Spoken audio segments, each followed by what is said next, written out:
Well, hi everyone and welcome. Welcome to today's presentation. I'm your host, Tony Vlahos, Chief Marketing Officer of ExecuNet, and my guest today is world-renowned mediator, writer, and speaker, William Ury.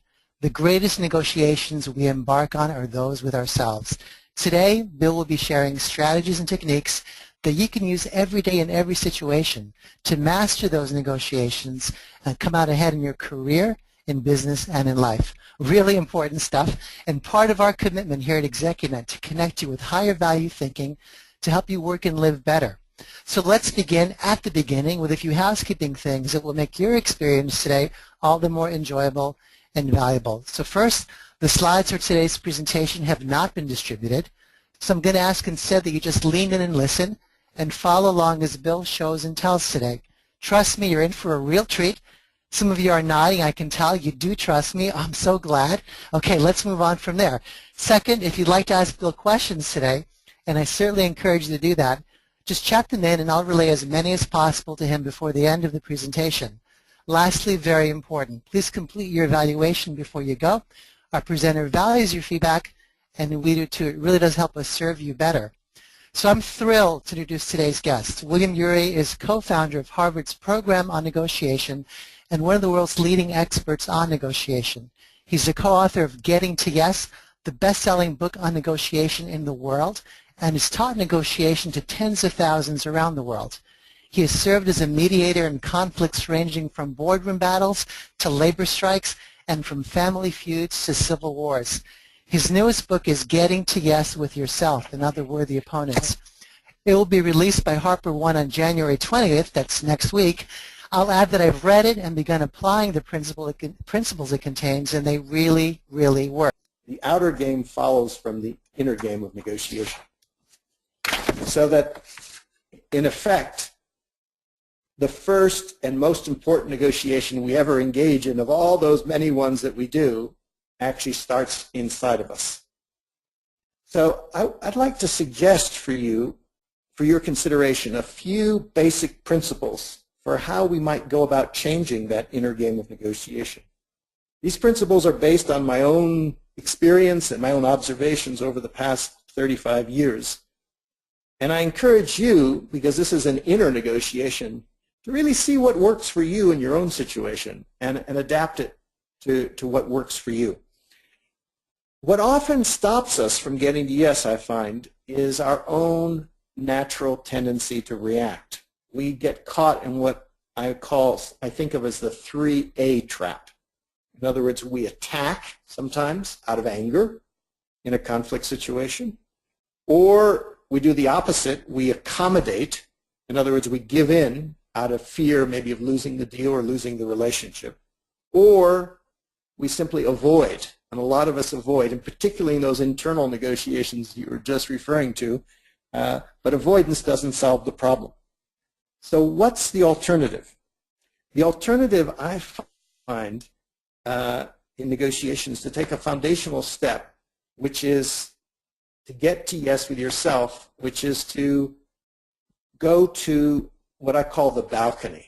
And what's the balcony? It's a place of perspective. It's basically, it's a state of mind. It's imagine that you're negotiating with your colleague or the customer or your boss, and you're on a stage. Part of your mind goes to a mental or emotional balcony, a place of perspective where you can kind of keep your eyes on the prize. It's a place of calm. It's a place of self-control. And it's a place where we can focus on getting what we really want in that negotiation. We can see ourselves with an observer's eye, and we can recognize, our reactions which might be unhelpful and neutralize them. Let me give you an example, if I may, from my own experience. So let's get to some of these questions, Bill. And the topic of reframing is hot on people's minds.